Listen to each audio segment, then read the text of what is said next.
Welcome to secret of சமையல். இன்னைக்கு நம்ம பார்க்க போகிறது ஒரு வெஜிடபிள் ஃப்ரைட் ரைஸ், சிம்பிளான வெஜிடபிள் ஃப்ரைட் ரைஸ் எப்படி செய்யலாம் அப்படின்னு ஈஸியாக. இது வந்துட்டு நான் பாஸ்மதி ரைஸ் யூஸ் பண்ணல, நம்ம நார்மல் ரைஸில் தான் செஞ்சுருக்கேன். நார்மல் ரைஸில் செஞ்சாலும் ஃப்ரைட் ரைஸ் வந்து நல்லாவே வரும், நல்லா டேஸ்டியாக இருக்கும். சரி வாங்க, இந்த ஈஸியான சிம்பிளான ஃப்ரைட் ரைஸ் எப்படி செய்யலாம் அப்படின்னு பார்க்கலாம். நம்ம வெஜிடபிள் ரைஸ்க்கு இந்த மாதிரி நல்லா உதிரியாக வடித்த சாதம் ஒரு பவுல் அளவுக்கு எடுத்துருக்கேன். இது வந்துட்டு நம்ம நார்மல் ரைஸ் தான், நான் வந்து இன்றைக்கி பாஸ்மதி ரைஸ் யூஸ் பண்ணல. நம்ம நார்மலாக சாப்பாட்டுக்கு யூஸ் பண்ணுற ரைஸ் தான், ஆனால் நல்லா உதிரியாக வடித்த சாதம். இது பாருங்கள் எவ்வளோ உதிரியாக இருக்குது. இந்த மாதிரி உதிரியான சாதமாக வச்சுக்கோங்க. வெஜிடபிள்ஸ் வந்து கிட்டத்தட்ட எவ்வளோ ரைஸ் எடுத்துருக்கணும் அதே அளவுக்கு ரைஸ் எடுத்துருக்கேன். நார்மலாக நீங்கள் வெளியில் வாங்கினீங்கன்னா இல்லை ரெஸ்டாரண்ட்டில் போய் சாப்பிட்டிங்கன்னா ரொம்ப கம்மியான அளவு தான் வெஜிடபிள்ஸ் போட்டிருப்பாங்க. நம்ம வீட்டில் செய்யும்போது நிறையா சேர்த்திக்கலாம். இது ரொம்ப ஹெல்த்தியும் கூட, குழந்தைங்களுக்கும் பிடிக்கும். இப்படி கொடுத்தா சாப்பிட்டுக்குவாங்க.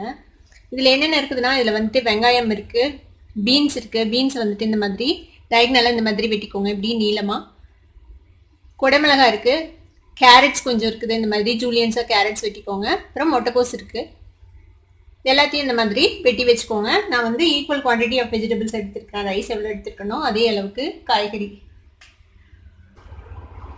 ஃப்ரைட் ரைஸ் எப்போதும் இந்த மாதிரி கொஞ்சம் அகலமான ஒரு பிளானில் செய்யுங்க. ஒரு இரும்பு கடாயோ இல்லை நான்ஸ்டிக் கடாயோ இந்த மாதிரி வச்சு செய்யுங்க.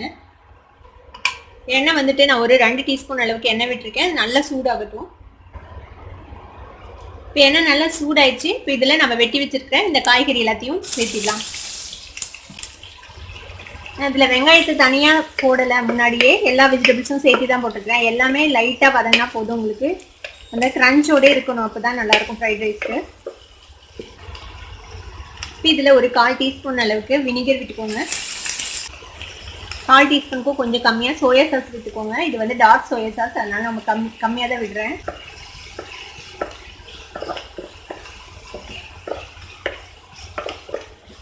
இது ஒரு 1லேருந்து 2 நிமிஷம் வதக்குனீங்கன்னா போதும், வதங்கிடும் வேகமாக. ஃப்ரை ஆயிடுச்சு. இது ரொம்ப ஃப்ரை ஆகக்கூடாது, அந்த க்ரன்ச்சோடே இருக்கணும். வெஜிடபிள்ஸ் வந்து கொஞ்சம் பச்சையாகவே இருக்கணும். இந்தளவுக்கு வதங்கினா போதும். இப்போ இதில் நம்ம இந்த ரைஸ் ஆட் பண்ணிடலாம். இப்போ இதுக்கு தேவையான அளவுக்கு உப்பு சேர்த்திக்கோங்க. ரெஸ்டாரண்ட்ஸில் வந்து அஜினோமோட்டோ சேர்த்துவாங்க, நம்ம வந்து வீட்டில் அது சேர்த்த வேண்டாம். இது வந்து சர்க்கரை, சும்மா கொஞ்சமாக ஒரு பிஞ்ச் அளவுக்கு சர்க்கரை சேர்த்துறேன். பெப்பர் பவுடர் கொஞ்சம் சேர்த்திக்கலாம். இதை நல்லா மிக்ஸ் பண்ணி விட்டுடலாம். நம்ம இது எல்லாமே ஹை ஃப்ளேம்லேயே பண்ணுங்கள். ரைஸ் வந்து நல்லா சூடாயிடணும், நல்லா ஃப்ரை ஆகணும்ல. எல்லாம் மிக்ஸ் பண்ணிடலாம். எப்போதும் ஃப்ரைட் ரைஸ் வந்துட்டு கம்மியான குவான்டிட்டிஸில் செய்யுங்க, அப்போ தான் வந்து உங்களுக்கு வந்து நல்லா ஃப்ரை ஆகும் ரைஸ் வந்து. உங்களுக்கு அந்த ரெஸ்டாரண்ட்டோட ஃப்ளேவர் அப்போ தான் ரைஸில் வரும். உங்களுக்கு எல்லா ரைஸும் ஈவனாக ஃப்ரை ஆகும். அப்போ தான் அவ்வளோதான், நல்லா ஃப்ரை பண்ணிட்டோம். நம்மளோட ஃப்ரைட் ரைஸ் இப்போ ரெடி ஆயிடுச்சு.